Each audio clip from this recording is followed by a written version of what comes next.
Shri Tejasvi S. Nayak to present a memento to Shri Biju Kadapurat, Director and Global Smart Cities Expert, PwC. Please come on stage. क्षमा चाहूँगा, मैं भोपाल शहर के महापौर श्री आलोक शर्मा जी से निवेदन करूँगा कि वो Shri Biju Kadapurath, director and global smart cities expert PwC को स्पीकर मेमेंटो देकर सम्मानित करें।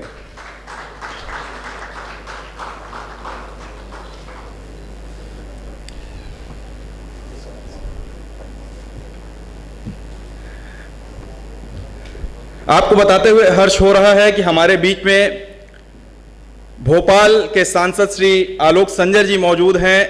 मैं उनके साथ मौजूद भोपाल शहर के महापौर आलोक शर्मा जी, आयुक्त नगर निगम भोपाल श्री तेजस्वी नायक जी, महापौर कटनी श्री शशांक जी और Shri R Parashuram, state election commissioner Madhya Pradesh से निवेदन करूंगा कि उनको लेकर स्टेज पर आए और श्री आलोक संजर जी का बुके देकर महापौर आलोक शर्मा जी और आयुक्त तेजस्वी नायक जी स्वागत करें।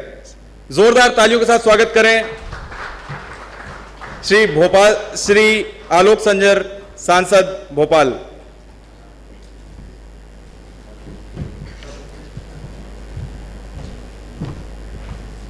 निवेदन करूंगा महापौर जी से और आयुक्त जी से कि सांसद महोदय का बुके देकर स्वागत करें।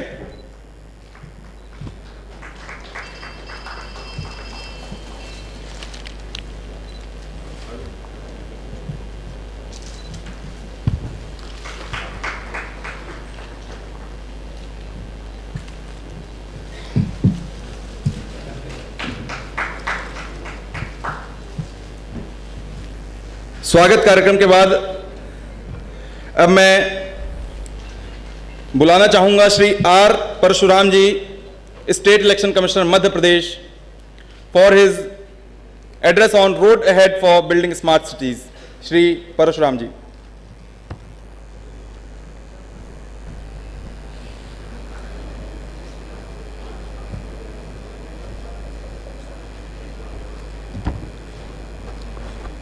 भोपाल के माननीय सांसद आलोक संजर जी, कटनी के महापौर श्रीवास्तव जी, इस कार्यक्रम के आयोजक और प्रेरणा देने वाले भोपाल के महापौर श्री आलोक जी और नगर निगम आयुक्त तेजस्वी नायक, सर्वप्रथम तो मैं भोपाल नगर निगम का आभारी हूँ कि उन्होंने मुझे इस लायक समझा कि मैं यहाँ आकर के आपके सामने कोई बातें कह सकूं। जिस वर्तमान पोजीशन में मैं हूँ वहाँ पर आलोक जी आप अन्यथा न लें तो चुनाव के बाद आप हम लोगों को लगभग भूल ही जाते हैं लेकिन क्योंकि मेरा भोपाल से जुड़ाव बहुत पुराना है, अभी ही मेरे एक साथी पूछ रहे थे कि तो साहब आपने भोपाल में सेटल होने का तय कर ही लिया है, तो उन्हें नहीं मालूम है। उनसे कहा मैं तो भोपाली हूँ और वास्तव में हूँ, स्कूल भी यहीं पढ़ा हूँ, कॉलेज भी यहीं पढ़ा हूँ, बर्रू काट भोपाली हूँ। हालांकि सच तो ये है कि उस समय इतने छोटे थे उम्र में, आपसे तो मैं शायद उम्र में बड़ा हूँ वैसे भी, लेकिन तब भी बर्रू कट चुकी थी जब नया भोपाल बना। लेकिन तब कहानियाँ चलती थी कि जो नया भोपाल का हिस्सा है जहाँ पे टीटी नगर बना और बाकी कॉलोनियाँ बनी, तो वहाँ पर और हबीबगंज रेलवे स्टेशन शायद एक छोटा सा स्टेशन होता था, और बोर्ड ऑफिस जहाँ से हमारी परीक्षाओं का रिज़ल्ट निकला था वह एक अलग खड़ी हुई बिल्डिंग होती थी, और ऊपर सिर्फ और मंडीदीप से वल्लभ भवन दिखता था, मंडीदीप से वल्लभ भवन दिखता था जहाँ सीताफल का जंगल था। तो ये उस न विंध्याचल न सतपुड़ा कुछ भी नहीं था, लेकिन पुराने शहर की रौनक बहुत ज़बरदस्त थी। और चौक बाज़ार ही एक बाज़ार होता था जहाँ पर हम लोग सब जाते थे। BHEL बन चुका था, बट चौक बाज़ार ही भोपाल का प्रमुख व्यापारिक केंद्र होता था, और इधर बैरागढ़ विकसित हो रहा था। मुझे इस बात की, जब मुझे बुलाया गया और तेजस्वी नायक ने मुझसे कहा कि आपको आज अंतिम वक्ता के रूप में बोलना है, तो मैंने उनसे पहले पूछा कि मैं सरकारी कॉन्फ्रेंसों को जानता हूँ, लास्ट में तो कोई बचता ही नहीं है उसमें, तो क्या तुम मुझे खाली हॉल में बुलाओगे?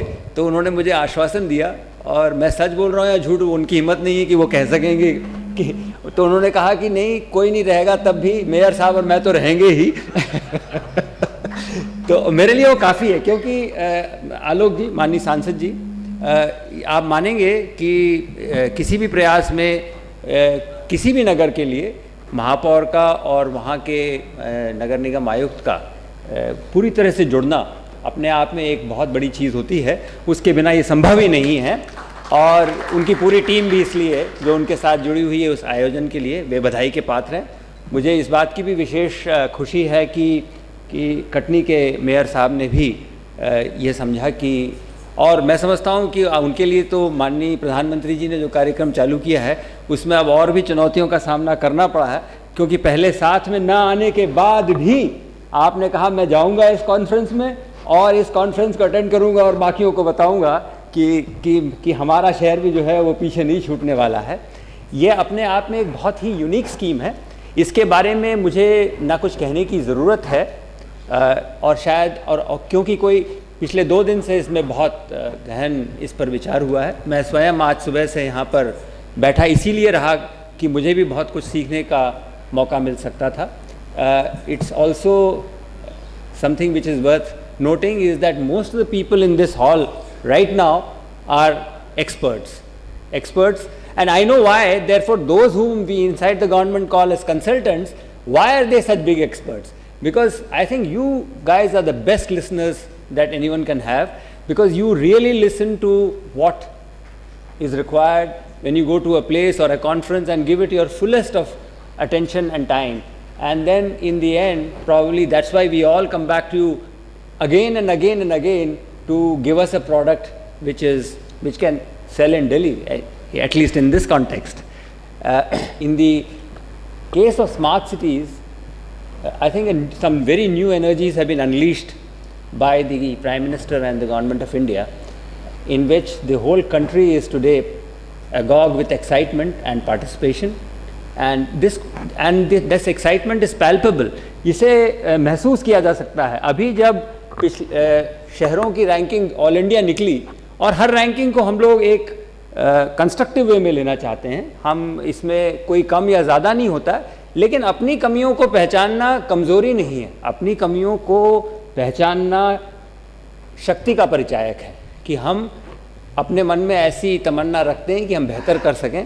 और जब मैसूर का नाम नंबर 1 पे हुआ और भोपाल का 100 के कुछ बाद का नंबर आया, तो बहुत सभी भोपालियों के मन में, मेरे मन में भी ये बात आई कि ऐसे कैसे हो सकता है, हमें तो अभी बहुत कुछ काम करना है। और मैं समझता हूँ उसके कुछ दिन बाद ही ये कॉन्फ्रेंस यहाँ हुई, जिसमें आज बहुत सारी बातें हो चुकी हैं। इसलिए मैं आपके समक्ष भूमिका के रूप में बहुत ज़्यादा समय नहीं लेना चाहूँगा, क्योंकि कोई नई बात नहीं होगी। माननीय सांसद भी हैं, वो भी शायद कुछ कहना चाहेंगे और उन्हें हम भी सुनना चाहेंगे आज। इसलिए बहुत कुछ पीछे न जाते हुए जो आज बातें हुई हैं, और विशेष करके DS मिश्रा जी ने जो प्रेजेंटेशन किया, और अगर हम भारत सरकार के अर्बन डेवलपमेंट मिनिस्ट्री की वेबसाइट पर जाएंगे तो उनमें वहाँ पे भी तमाम चीज़ें पोस्टेड हैं जिनसे पता चल सकता है कि आखिर क्या किया जा रहा है। स्मार्ट सिटी की परिकल्पना जब की गई थी तो मैं समझता हूँ कि हम सबके मन में ये प्रश्न आया था कि आखिर ये स्मार्ट सिटी है क्या, और उस पर हम नहीं जाएंगे। मेरी भी जिज्ञासा बढ़ी, मैंने भी नेट पर जाकर के कुछ सर्च करने की कोशिश करी, तो दुनिया भर में मोस्ट लिवेबल सिटीज़ के बारे में बार बार जिक्र आया, मोस्ट लिवेबल सिटीज़। और 2015 की जो भी संस्था इस रैंकिंग को करती है, उसने जो रैंकिंग निकाली उसमें जो 5 शहर सबसे ऊपर हैं, उनमें से 6 शहर 5 रैंक पे, चौथे या 5वें नंबर पे शायद 2 शहर हैं, उनमें से 2 ऑस्ट्रेलिया के, 3 कनाडा के और 1 यूरोप का। इस बार ऐसा हुआ है। तो मैंने सोचा कि इन 6 शहरों में ऐसी क्या बात है, ये भी देखें। मुझे स्वयं को भी यूरोप में 3.5 साल रहने का मौका मिला है एक शहर में, और एक साल के लिए कनाडा में भी रहने का मुझे 90 के दशक में मौका मिला था। तो वहाँ के कुछ एग्जाम्पल्स को हम लें, और बाद में ये बात ज़रूर है कि हम we will take it with a pinch of salt and with some silver lining as far as we are concerned, because everything is neither required to be replicated nor is it replicable in our context. But to understand our context better, it's probably good to appreciate what after all is smart, and if it is livable, making a city livable, what exactly is it.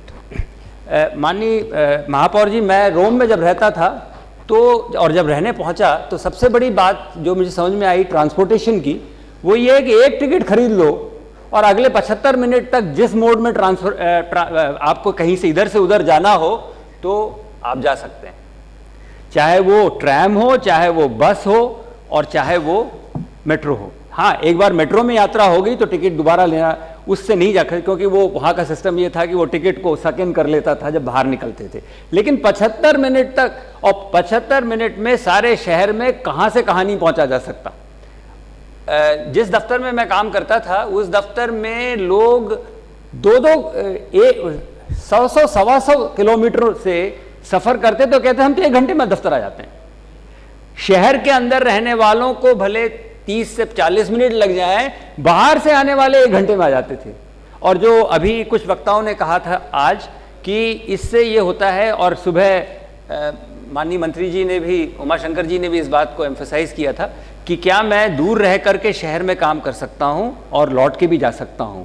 तो हम जब बच्चे थे तो ये कहा जाता था कि कौन सा शहर सबसे बड़ा है, और हम लोगों को रटवाया जाता था। ये उस ज़माने में कंप्यूटर का ज़माना नहीं था, जनरल नॉलेज में ये सब रटना पड़ता था। तो बड़े को अच्छा माना जाता था हमेशा, बम्बई बड़ा है, कलकत्ता बड़ा है, मतलब बहुत बड़ा। और आज ऐसी कोई बात नहीं है। आज बहुत सारे शहरों में वही सुविधाएं हैं जो बम्बई कलकत्ता में होती हैं, और कई बार तो लगता है कि लिवेबिलिटी की जिसकी बात हम कर रहे हैं, वह इंडेक्स तो शायद उनसे कहीं बेहतर है मध्यम दर्जे के नगरों का। तो मैं समझता हूं कि उस हिसाब से, और मध्यम दर्जे के जो नगर हैं, मध्यम साइज के जो नगर हैं, भोपाल जैसे नगर, जिनको अगर हम भारत की आबादी के मान से ये माने कि मिनी मेट्रो हैं, 20 लाख कोई कम नहीं होता, दुनिया में तो ये बड़ा मेट्रो माना जाएगा, और अपने देश में अगर मिनी मेट्रो मान लें तो हम ये ऐसे शहर हैं जहाँ पर कि हम जो लिवेबिलिटी की बात कर रहे हैं वो शायद बहुत बड़े शहरों से ज़्यादा बेहतर हो सकती है, बशर्ते कि हम आज समझ जाएं और वो गलतियां ना करें। दिल्ली का एटमॉस्फेरिक पोल्यूशन जो है वो हमारे लिए वार्निंग सिग्नल है। हमारे लिए वो ऐसा नहीं है कि अरे अभी तो दिल्ली में जब ये हो रहा है तो हमारे यहाँ हमें क्या चिंता है वाली बात नहीं, हम भी उस चिंता में पहुंच जाएंगे। इसी भोपाल में हमें एक कोने से दूसरे को या उसी डिस्टेंस को ट्रेवल करने में पिछले 5 साल में भी ज्यादा समय लगने लगा, जबकि आपने सड़कें चौड़ी की हैं और तब भी ऐसा हो रहा है। तो क्या बातें हैं जो अभी मेरे पहले जो पीडब्ल्यूसी के साहब थे, बीजू साहब, उन्होंने जो बड़ा अच्छा प्रेजेंटेशन किया उसमें भी कुछ बातें आई सामने। 3 सच्चाइयां हैं सर। एक तो ये है कि आबादी तो बढ़ेगी, देश की बढ़ना रुक जाए लेकिन तब भी शहरों की बढ़ेगी, और भोपाल जैसे नगरों की आबादी और भी ज़्यादा बढ़ेगी। हम हिंदी भाषी राज्यों में हैं जहाँ की आबादी की ग्रोथ रेट बाकी दक्षिण के जैसे राज्यों से अधिक है, और फिर भोपाल जैसा शहर एक मैग्नेट है जो हिंटरलैंड के लोगों को आकर्षित तो करेगा। तो चाहे इकोनॉमिक अपॉर्चुनिटी बढ़े या न बढ़े, आबादी बढ़ेगी। अब चुनौती यह है, और दूसरी तरफ अगर शहर अच्छा होगा, और जैसा कि अभी मेरे पूर्व वक्ता ने कहा, तो इन्वेस्टमेंट आएगा, तो ये जो बढ़ती आबादी है इसके लिए इकोनॉमिक अपॉर्चुनिटी बढ़ेगी। परंतु इन दोनों के बीच में वही बात है लिवेबिलिटी वाली, और कंपटीशन की बात भी जो है वो भी यही है कि जो शहर ज़्यादा अच्छा होगा वहाँ ज़्यादा बेहतर इन्वेस्टमेंट आएगा। आबादी तो दोनों जगह आने वाली है, इस शहर में भी आने वाली है, दूसरे शहर में भी आने वाली है, बढ़ करके बाहर से भी, और हमारी आबादी भी बढ़ेगी। और भोपाल से बड़े नगरों में भी ये चुनौती रहेगी, लेकिन भोपाल जैसे नगरों में और भोपाल से छोटे नगरों में, जहाँ से कटनी जैसे शहर के महापौर आए हुए हैं, वहाँ की चुनौती भी भोपाल से कम नहीं होगी। वहाँ पे भी यही होगा कि अगर आपका शहर बेहतर है तो बेहतर इन्वेस्टमेंट होगा, हर तरह का एजुकेशनल इंस्टीट्यूशन वहाँ आएंगे, वहाँ और उससे सुविधाएं बढ़ेंगी। इसका मतलब है कि लोग भी आएंगे और उन्हें क्वालिटी ऑफ लाइफ जो है वो बेहतर मिलेगी। तो पहली बात तो ये कि आबादी बढ़ेगी, दूसरी ये कि क्या हम अपने शहरों को इतना अच्छा बना सकते हैं कि वे ऐसी बढ़ती हुई आबादी के लिए इकोनॉमिक अपॉर्चुनिटी पैदा कर सकें। पर लेकिन वहाँ तक बात सीमित नहीं है। परंतु उससे पूर्व जो मिश्रा जी आज सुबह कह गए और जिन पैरामीटर्स पर उन्होंने बात की, उस पर लौटते हुए सबसे पहले मन में बात ये आई थी कि कैसे हो सकता है ये इतना बड़ा कौन सा ये प्रोग्राम है हज़ारों करोड़ों का जो माननीय प्रधानमंत्री चाहते हैं कि लागू हो जाए। तो इसलिए स्ट्रेटजी बिल्कुल सही है। और now we have reached a stage where it is now going into some kind of a deductive and reductive mode. Competition है, कंपटीशन से एनर्जी अनलीश हो रही है, संख्या कम होती जाएगी। आप एक मॉडल अपने यहाँ पे इम्प्लीमेंट करेंगे, अगर सक्सेसफुली कर लेंगे तो रेप्लिकेबिलिटी की ताकत बढ़ जाएगी। तो ये सारा जो मैसेज है वो ये नहीं है कि हम माननीय प्रधानमंत्री ये नहीं कह रहे हैं कि मैं तुम्हारे शहर को आकर के चमका दूंगा, वो कह रहे हैं कि हम आपको मौका दे रहे हैं कि आप क्या कर सकते हैं जरा देखिए। तो हमारे लिए केवल केंद्र से जो राशियां मिलनी है उनकी तरफ ही अपने को सीमित नहीं रहना है, बल्कि उसका भी उपयोग अच्छी तरह हो सके और हम और ज़्यादा इन्वेस्टमेंट अट्रैक्ट कर सकें, ऐसे सिस्टम्स बनाने हैं। ये हमारे लिए मौका है। उन्होंने सुबह दूसरी बात ये भी बताई थी कि 3 मॉडल हैं, उनमें से एक को आप चुन सकते हैं। रेट्रोफिटिंग का मॉडल है, रीडेंसिफिकेशन ही सेड रीडेंसिफिकेशन का है और ग्रीनफील्ड का है। उनमें से एक या हो सकता है एक से ज़्यादा आप चुन सकें, परंतु वह मॉडल ऐसा है जिसे हम फिर बाद में अपने शहर में और जगह पर भी रेप्लिकेट कर सकें। और इनसे भी ज़्यादा महत्वपूर्ण है पैन सिटी। अब इतने सारे कारक हैं, उनमें से कौन से तय किए जाएं, ये एक चुनौती है। और ये बात जो है हमारे एक्सपर्ट्स जो हैं उनके साथ मिलकर के हमें एक ऐसा पैकेज बनाना होगा और ये देखना होगा कि हम क्या ऐसा अपना प्रोजेक्ट रिपोर्ट बना सकते हैं जो वहाँ दिल्ली में भी हमको मान्य हो और हमारी जनता भी मान्य कर सके। अब यूरोप की बात जो मैंने की, ऑटवा की भी करना चाहूँगा। सर 1990-91 में जब मैं ऑटवा में रहता था तो, और वहाँ बात ही नहीं होती इसकी, वहाँ बहुत अच्छा BRTS सिस्टम था।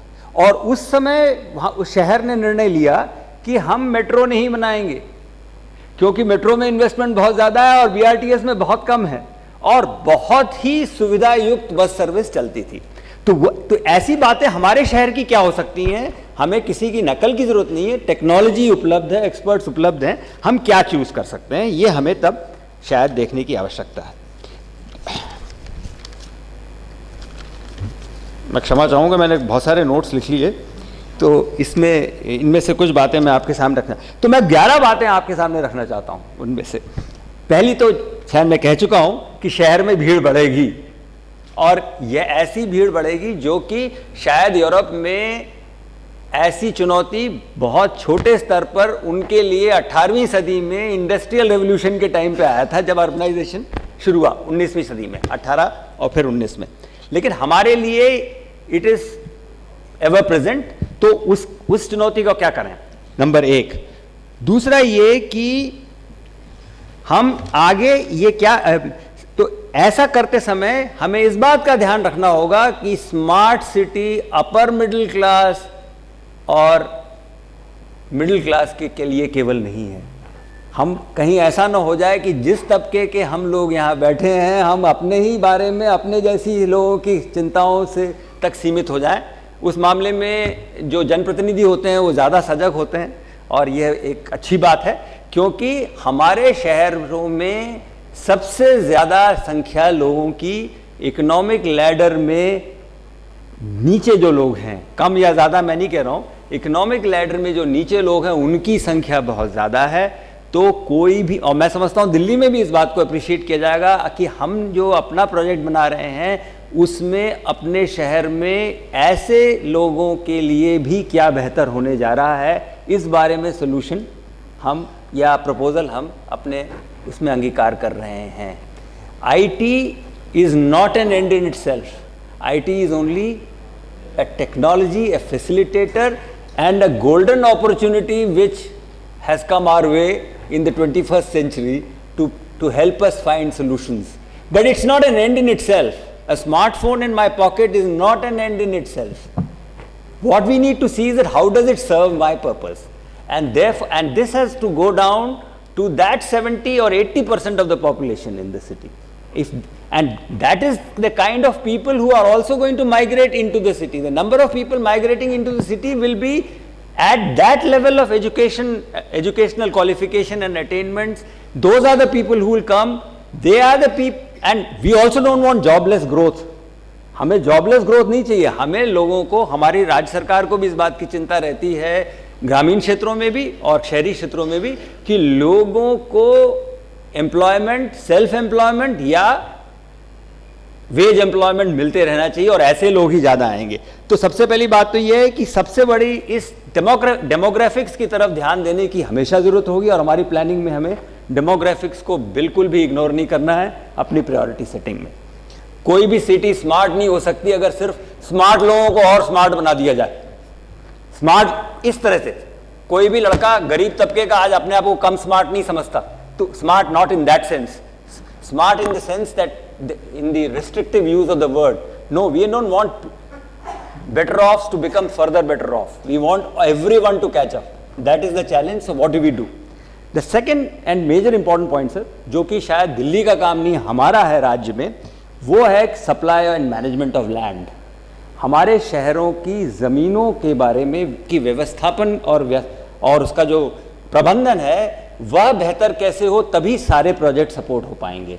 तो ये एक चीज़ है जिस बारे में राज्य सरकार के स्तर पर और शहर सरकार के स्तर पर बैठ कर के विचार करना पड़ेगा, क्योंकि उसका असर सारे प्रोजेक्ट्स में पड़ेगा, चाहे किसी भी तरह का. जितने भी डिलेज होते हैं, जितने भी जो भी विलंब के कारण होते हैं, वो ज़मीन संबंधी मामलों के कारण बहुत ज़्यादा होते हैं, और अगर कोऑर्डिनेटेड अप्रोच नहीं होता है तो वो कठिनाई फिर बढ़ती जाती है. तो ये दूसरी बात है जिसकी तरफ ध्यान देना पड़ेगा. और इसको पहले वाले से जोड़ दें तो इनफॉर्मल सेक्टर की भूमि की आवश्यकता को नकारा नहीं जा सकता, वो हमारे लिए सच्चाई है. और हुआ ये है कि इनफॉर्मल सेक्टर के लिए जो जगह है वो कम होती जा रही है शहर में. अच्छा, इनफॉर्मल सेक्टर हर तरह का, पेडेस्ट्रियन इनफॉर्मल है, बस में बैठा व्यक्ति फॉर्मल है, क्योंकि उसने कहीं संबंध जोड़ा और एक टिकट खरीदा, मतलब वो फॉर्मल सेक्टर में आ गया. पैदल अपने आप चलने वाला इनफॉर्मल सेक्टर का हम भी होते हैं.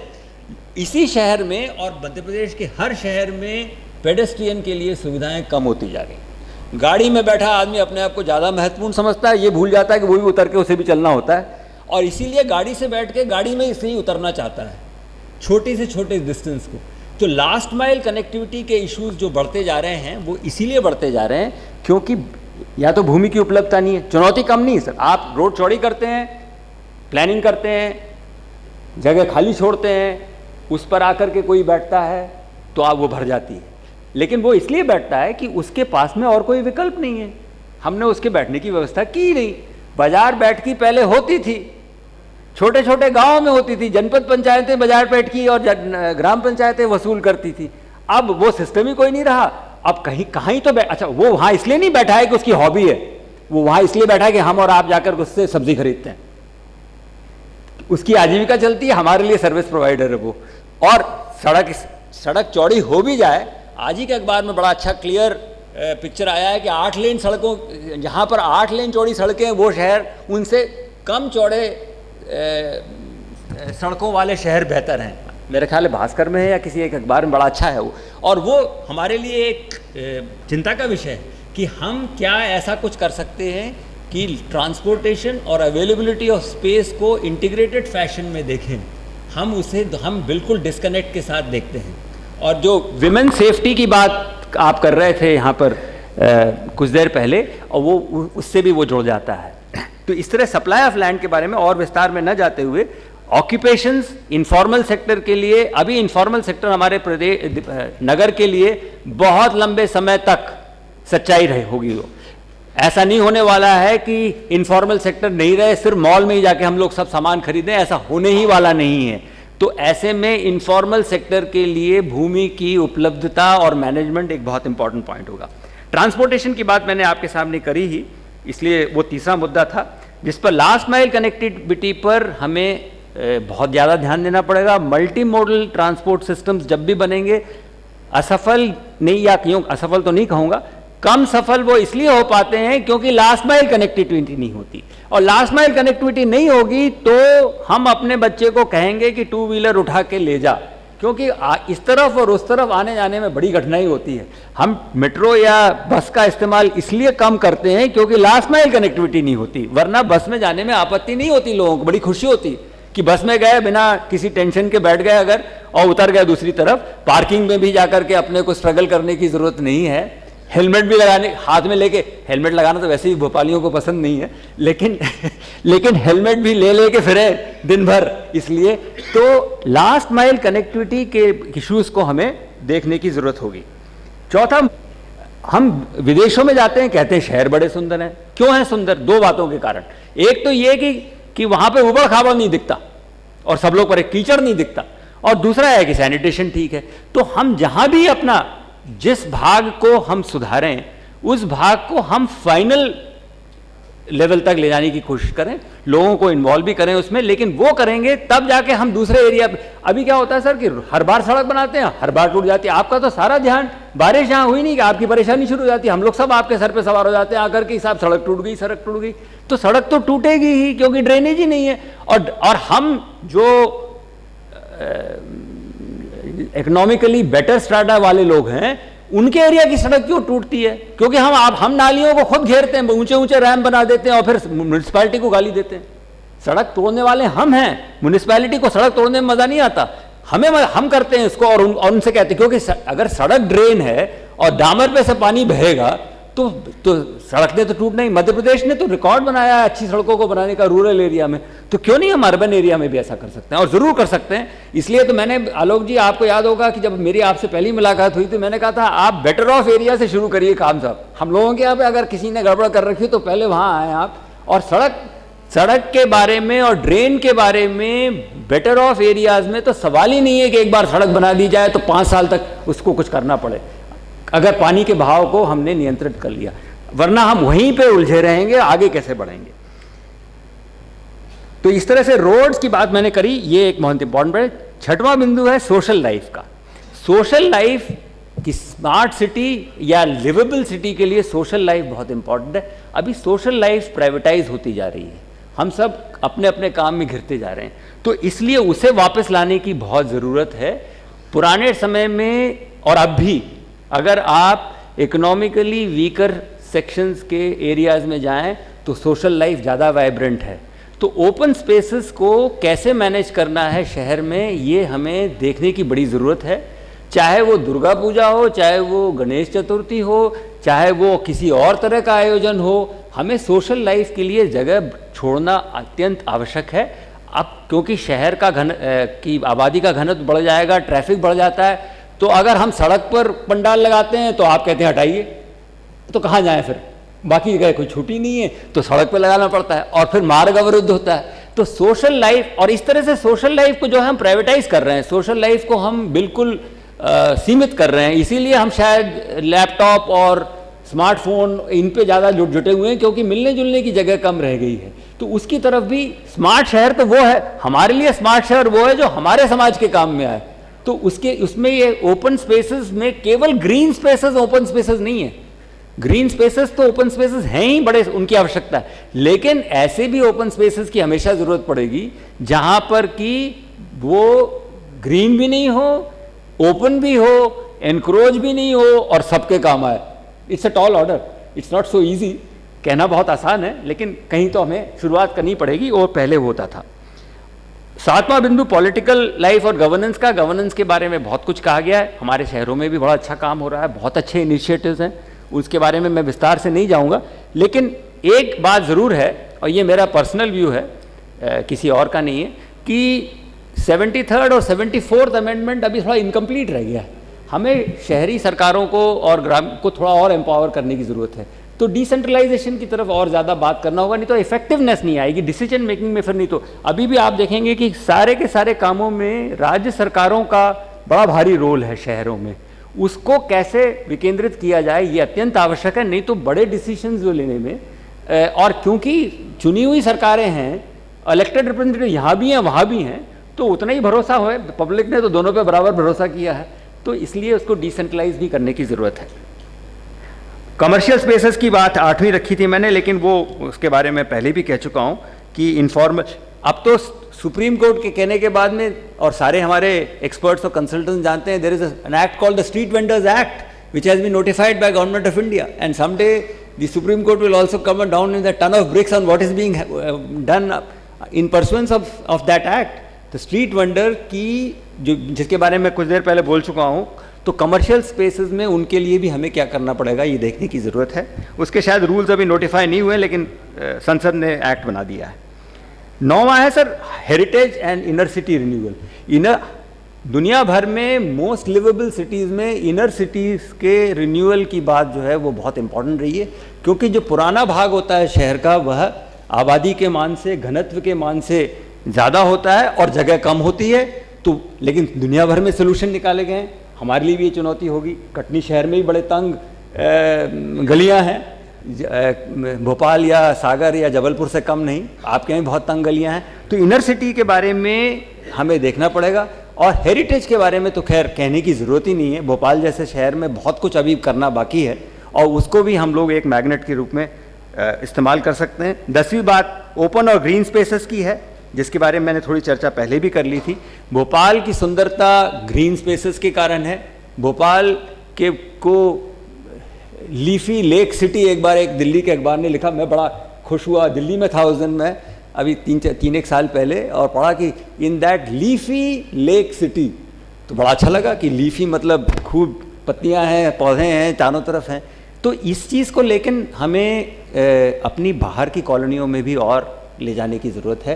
केवल वह केंद्रीय जो सेंटर है हमारा, पुराने शहर का नहीं, नए शहर का, उस तक उसे सीमित नहीं रखना है। हमें इसको और भी जगह ले आने की ज़रूरत है, और ये ऐसे ओपन स्पेसेस होने चाहिए जहाँ पर लोग भी जा आ सकें।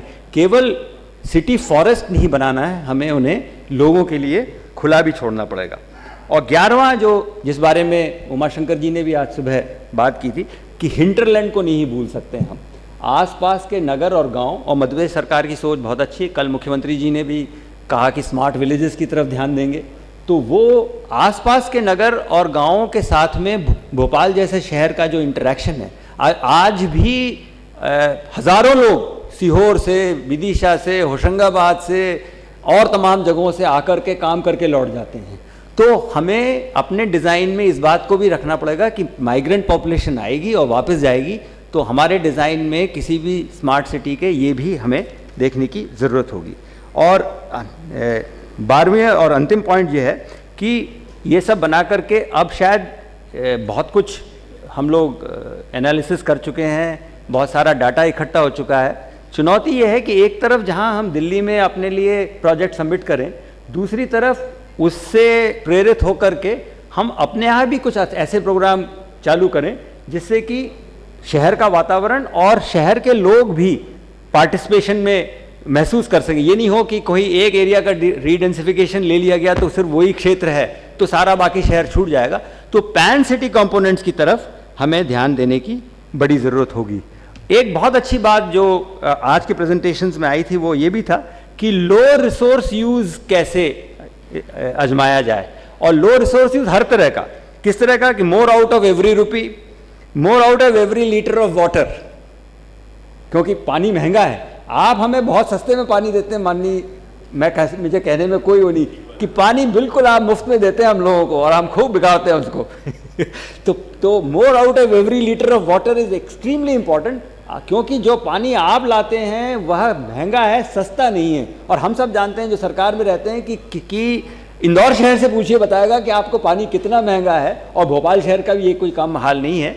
तो हर शहर का ये हाल हो रहा है। और more out of every unit of energy, तो जो अभी सस्टेनेबल यूज़ की बात हुई थी, तो ये एंड मैं समझता हूँ more out of every unit space of land, ये 3 या 4 ऐसी बातें हैं जो शायद हमारे लिए लिटमस टेस्ट होंगी कि हम कैसे इन पर हम अमल कर सकें और अपने शहर को स्मार्ट भी बनाएं और लिवेबल भी बनाएं। और मैं समझता हूँ कि आपके नेतृत्व में, आप लोगों के नेतृत्व में हम अगले 4 साल में फर्स्ट नहीं तो कम से कम फर्स्ट 10 में तो इंडिया में आके ही रहेंगे। Thank you.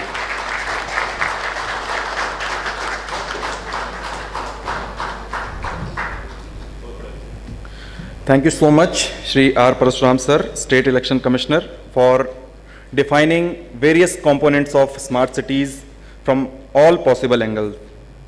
अब मैं आमंत्रित करना चाहूँगा, हमारे बीच मौजूद हैं भोपाल के सांसद श्री आलोक संजर जी, वो यहाँ पर आएँ और अपने विचार रखें। श्री आलोक संजर जी।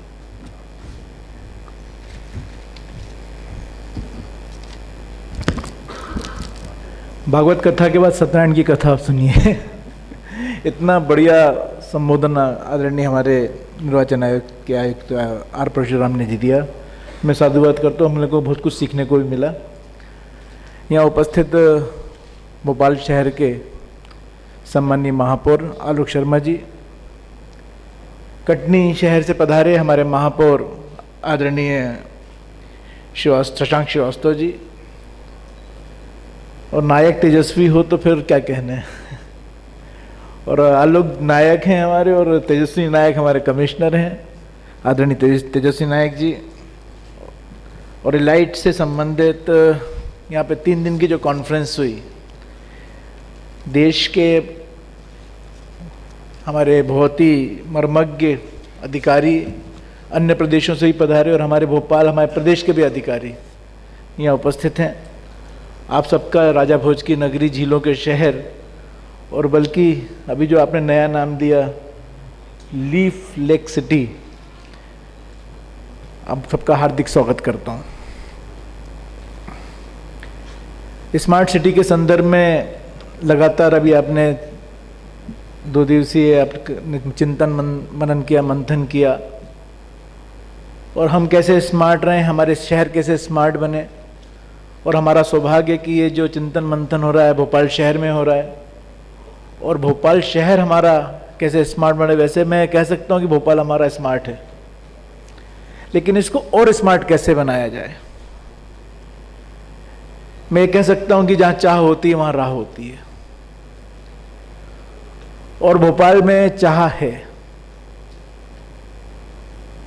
मैं जब दिल्ली गया और दिल्ली बन जाने के बाद वहाँ पे अन्य राजनेताओं से मिलना, तब मेरे मन में एक प्रश्न आया था कि राजपुरुष और राजनेता में कुछ ना कुछ अंतर जरूर है। जो राजपुरुष हैं वो आने वाली पीढ़ी के विकास के बारे में सोचते हैं कि हमारी नई पीढ़ी को हम क्या दे सकेंगे, और राजनेता जो हैं वो सिर्फ चुनाव तक का सोचते हैं। तो वस्तुतः आज जिस शासन के हम दर्शन कर रहे हैं वो दिव्य शासन है, और दिव्य शासन है इसलिए देश दिशा की तरफ अग्रसर है।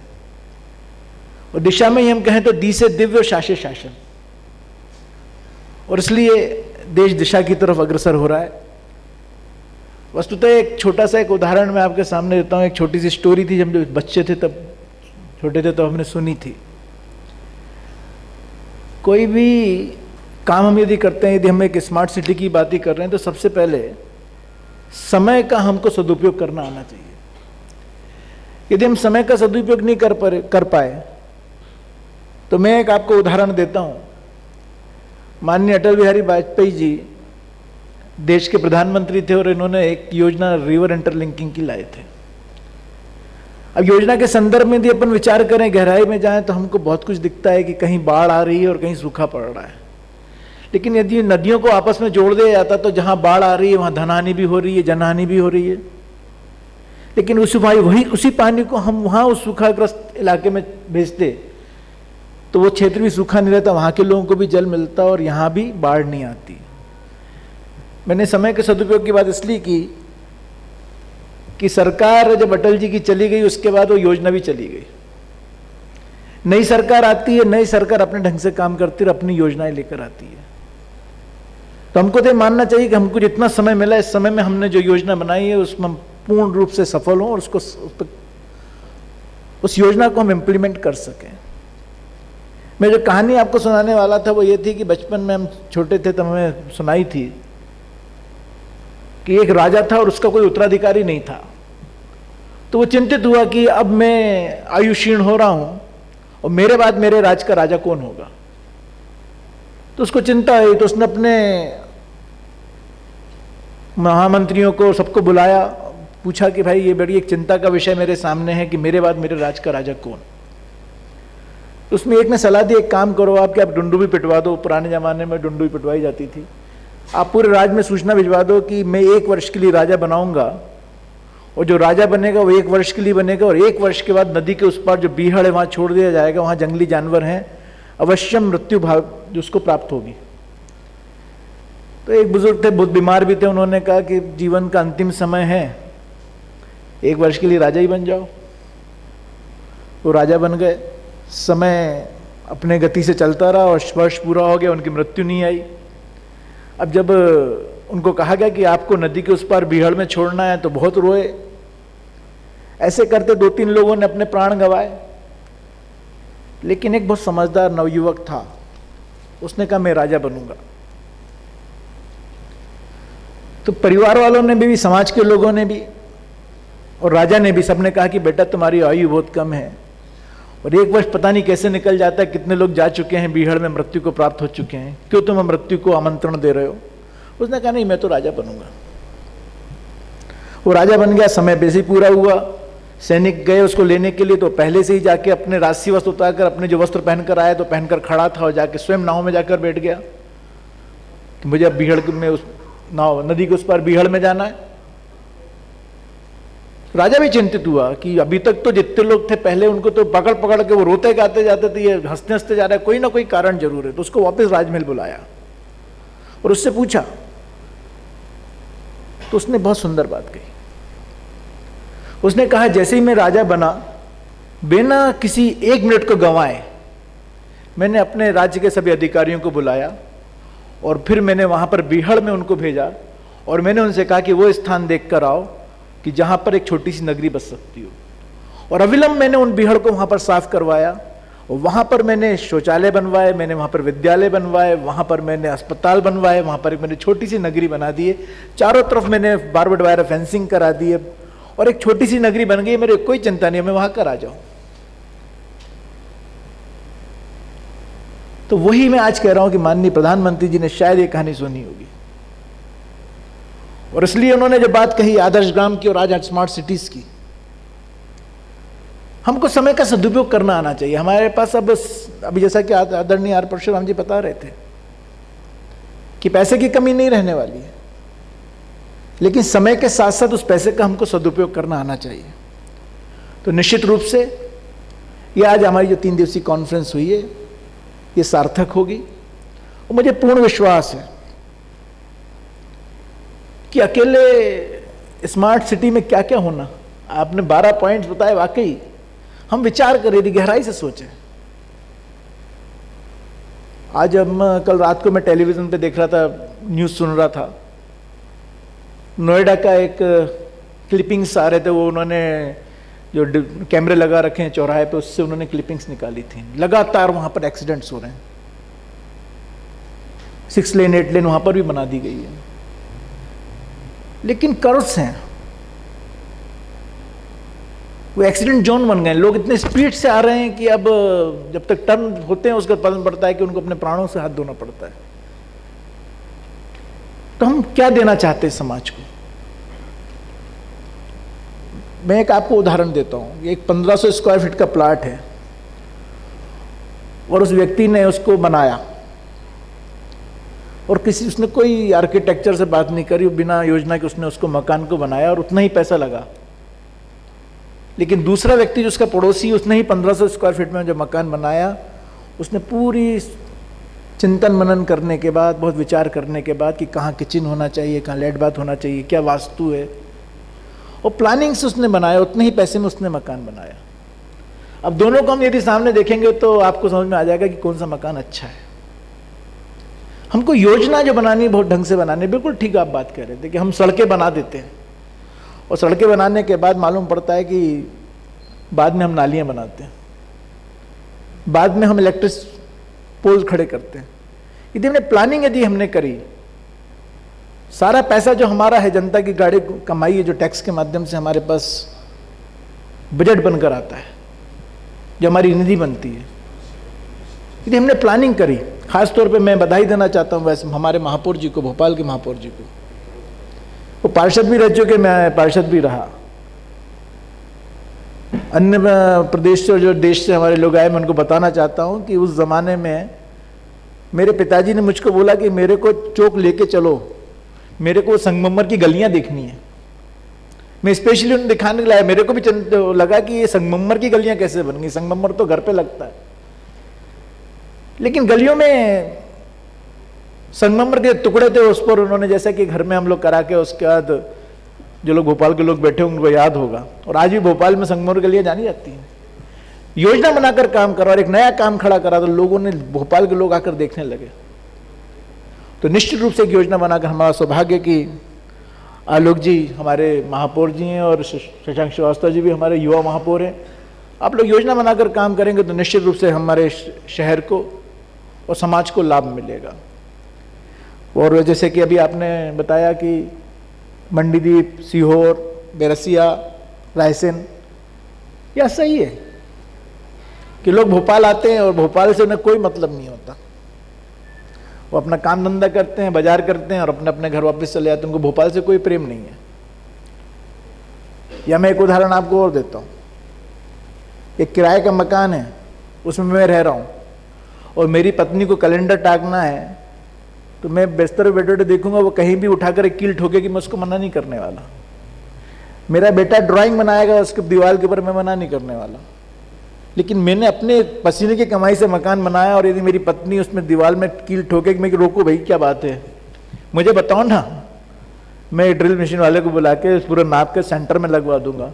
और बेटा यदि ड्राइंग बना रहा होगा तो उसको कहूँगा नहीं भाई ड्राइंग शीट ला के देता हूँ बेटा, इस पर दीवार पे नहीं बनाते, भाई पुताई करवानी पड़ेगी।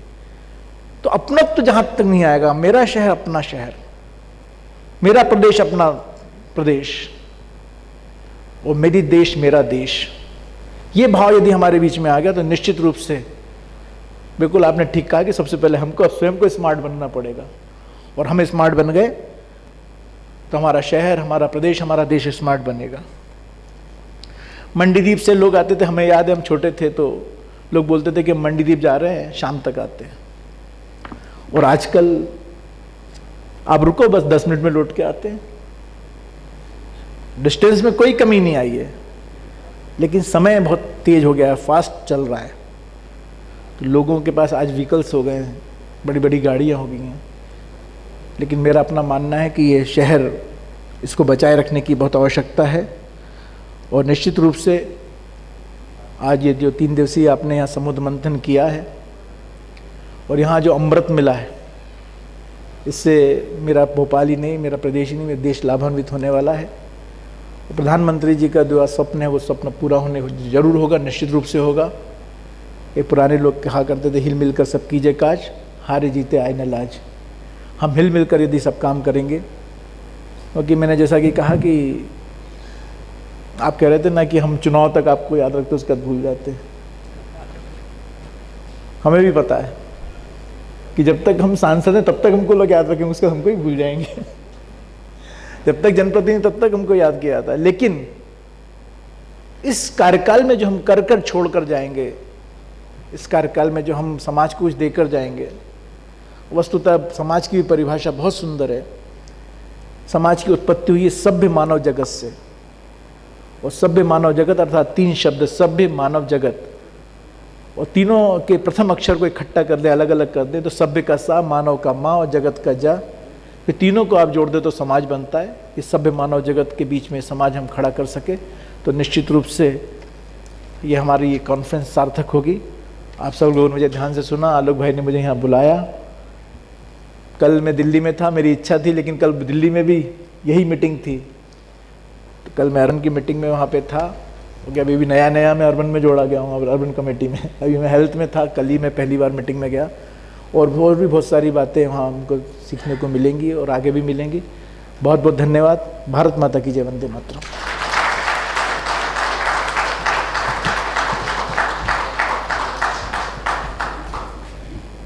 धन्यवाद सांसद जी, काफ़ी ओजस्वी उद्बोधन और नेक विचार। कार्यक्रम को आगे बढ़ाते हुए अब मैं निवेदन करूंगा भोपाल शहर के महापौर श्री आलोक शर्मा जी से कि हमारे सांसद महोदय को स्पीकर मेमेंटो देकर उनका स्वागत करें। माननीय महापौर जी, जोरदार तालियों के साथ स्वागत करें। इसके साथ ही मैं महापौर जी से एक बार और निवेदन करूंगा कि Shri R Parashuram, state election commissioner Madhya Pradesh ji को भी स्पीकर्स मेमेंटो देकर उनका स्वागत करें।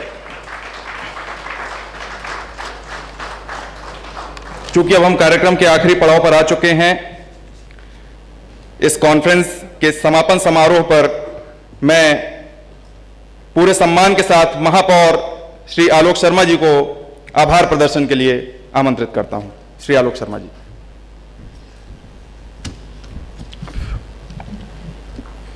हमारे भोपाल के लोकप्रिय सांसद मेरे बड़े भाई आदरणीय आलोक संजर जी, मध्य प्रदेश राज्य निर्वाचन के आयुक्त आदरणीय परशुराम जी, हमारे कटनी के महापौर आदरणीय शशांक श्रीवास्तव जी, नगर निगम के आयुक्त आदरणीय तेजस्वी नायक जी और उपस्थित सभी प्रतिनिधिगण,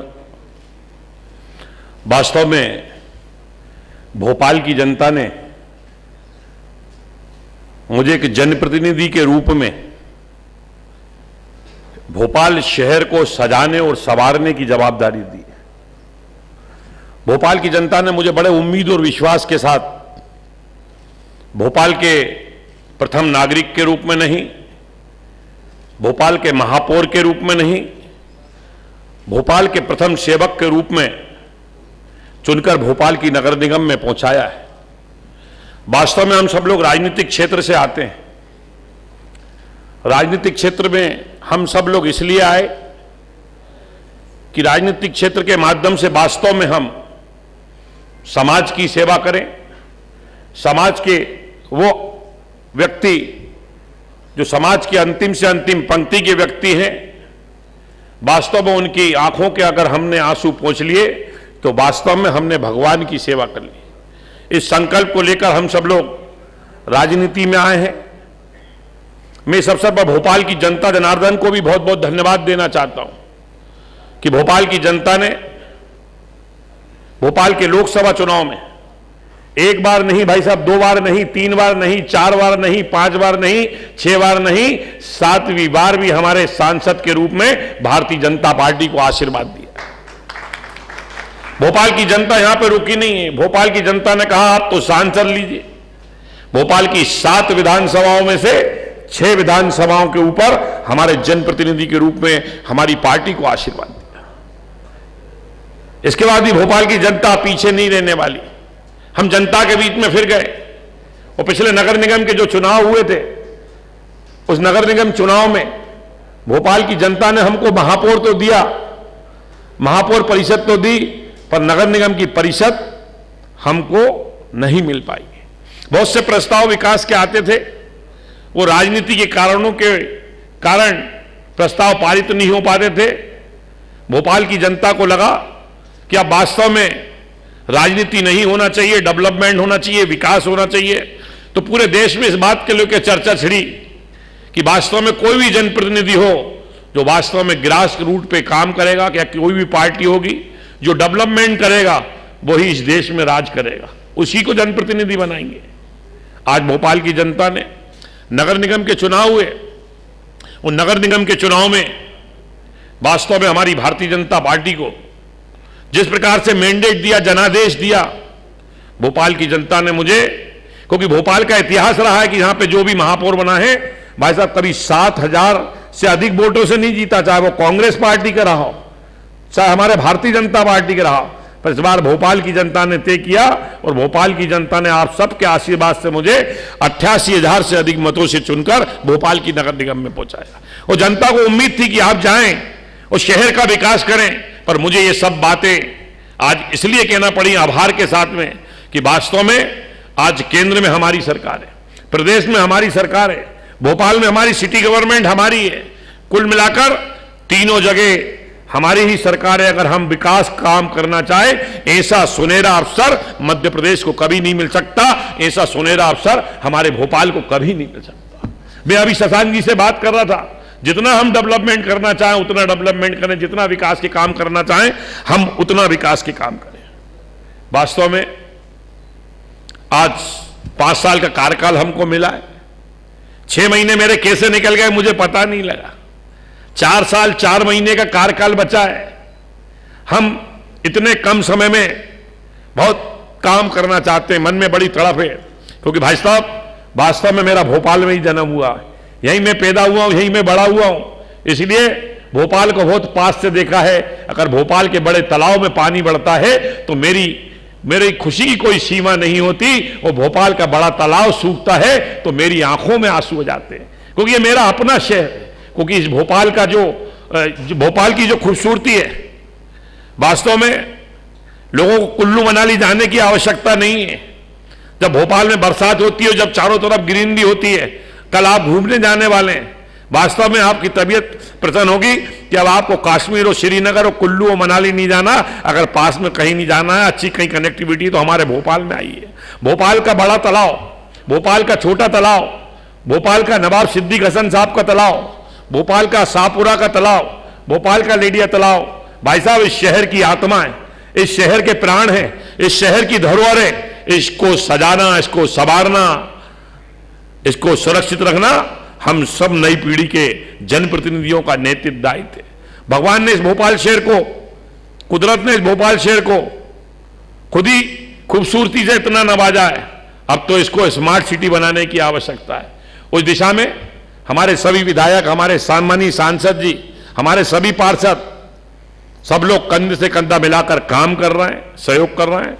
वास्तव में आज जो ये आयोजन हुआ है, वास्तव में अगर इसके वास्तव में बधाई के अगर कोई पात्र हैं तो मेरे नगर निगम के आयुक्त तेजस्वी नायक हैं, उनका भी तालियों की गड़गड़ाहट से स्वागत होना चाहिए। मैं चाहता हूं कि मेरा भोपाल ग्लोबल सिटी बने, मेरा भोपाल डिजिटल सिटी बने, मेरा भोपाल हेरिटेज सिटी बने, मेरा भोपाल ग्रीन भोपाल बने, मेरा भोपाल क्लीन भोपाल बने। इस संकल्प को लेकर हमारी भोपाल की नगर सरकार लगातार विकास के काम कर रही है। मैं इस अवसर पर आभार व्यक्त करना चाहता हूं इलेक्ट टेक्नो मीडिया का, जिनके सहयोग से वास्तव में आज स्मार्ट सिटी कॉन्क्लेव का आयोजन हुआ, और इसमें देश के विदेश के कई विषयों के विशेषज्ञ, केंद्र सरकार के कई हमारे वरिष्ठ अधिकारीगण, प्रदेश सरकारों के कई वरिष्ठ अधिकारीगण आज यहां पे आए और लगातार अलग अलग विषयों के ऊपर कि किस प्रकार से आज हमारे शहरों स्मार्ट होना चाहिए, भोपाल शहर स्मार्ट होना चाहिए। ग्रुप डिस्कशन हुए, पैनल डिस्कशन हुए। वास्तव में नगर निगम ने तो आप सबको एक मंच दिया है और मुझे बड़ी खुशी हो रही है, और मैं आपको विश्वास दिलाना चाहता हूं कि ये शुरुआत भोपाल से हो गई है। आने वाले समय के अंदर इस प्रकार के हम स्मार्ट सिटी के कॉन्क्लेव हमेशा करते रहेंगे। निश्चित रूप से इससे कुछ ना कुछ, जैसा कि अभी हमारे सांसद जी कह रहे थे कि अमृत निकलेगा, वो निकलेगा, और वास्तव में भोपाल में जो अमृत निकलेगा वो भोपाल के विकास के लिए एक मील का पत्थर साबित होगा, और निश्चित रूप से इसका लाभ प्रदेश के अन्य शहरों को भी मिलेगा। प्रधानमंत्री जी को मैं इस अवसर पर बहुत बहुत धन्यवाद देना चाहता हूं कि वास्तव में उन्होंने भोपाल को एक लिवेबल सिटी के रूप में चिन्हित किया है। वास्तव में भोपाल एक योग्य रहने वाली सिटी है। अगर कोई एक बार भोपाल आ जाता है, कई लोग बाहर से आए, कल जब आप बाहर से घूम के आएंगे और अपने शहर की तरफ जाएंगे तो वास्तव में आपको लगेगा कि आने वाले समय में एक हमारा आशियाना तो भोपाल में भी होना चाहिए। इतना खूबसूरत शहर है, जो एक बार आता है वो जाने का नाम नहीं लेता।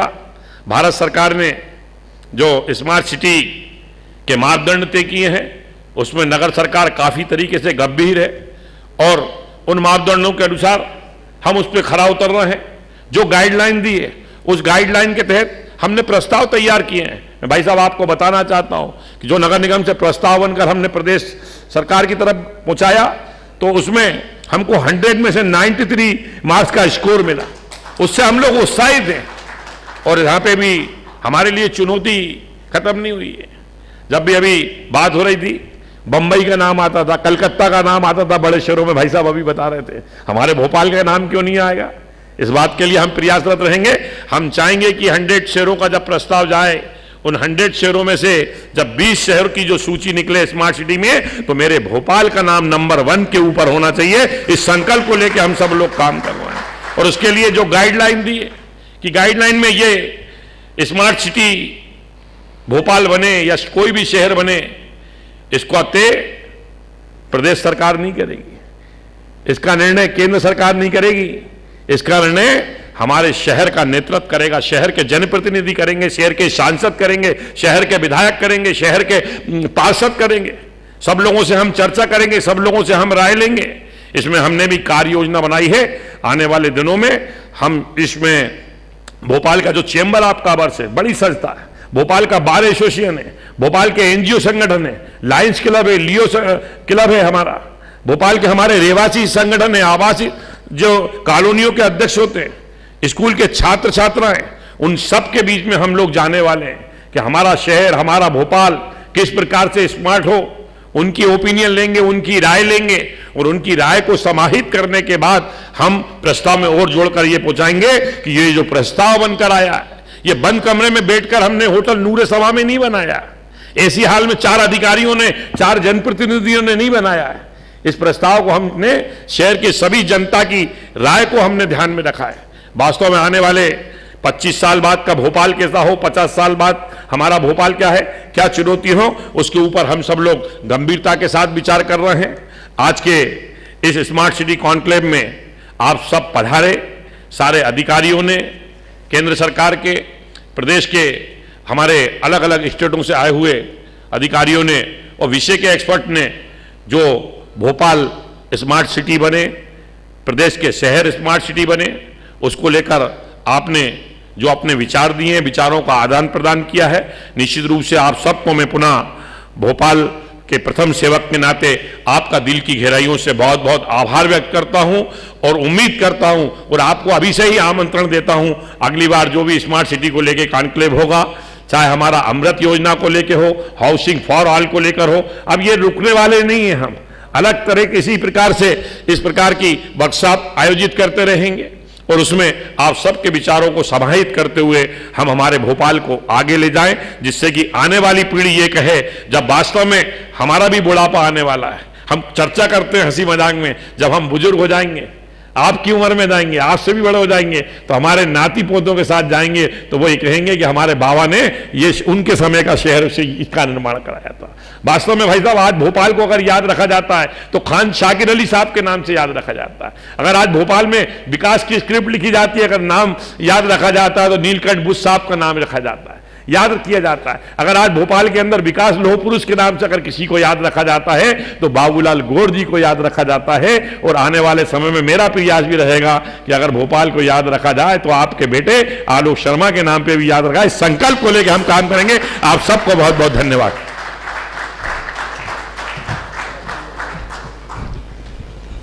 Just before you end, one little thing we have to say is that we sincerely thank Bhopal Municipal Corporation for organizing Smart City Conclave Bhopal with Let's Techno Media and with the guidance of Alok Sharma ji, Mayor Bhopal, and Tejasvi Nayak sir, Commissioner Bhopal Municipal Corporation, and the entire team of Bhopal Municipal Corporation and the entire team of ILETS and the citizens of Bhopal and all the stakeholders have made this two-day conclave a great success. Thanks to all of you. And I must say that ILETS stands for Let's Do It E-Way. I think Smart City Conclave Bhopal will now prove that let's do Bhopal way. Thanks a lot. Thanks a lot.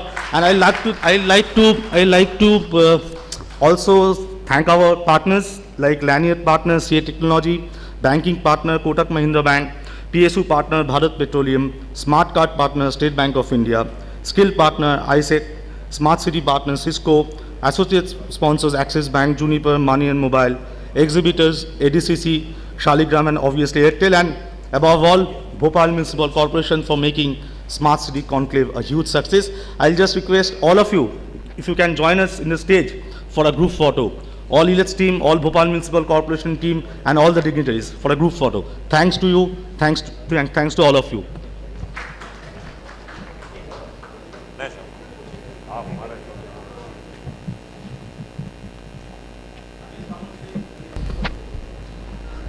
Please come on stage for a group photo. All the dignitaries present here, ILETS team, Bhopal Municipal Corporation team, we have worked hard for last 2 months to make this conclave a success. Let's all come on the stage and have a group photo with all the dignitaries. Please come, please come.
आपको बताइए।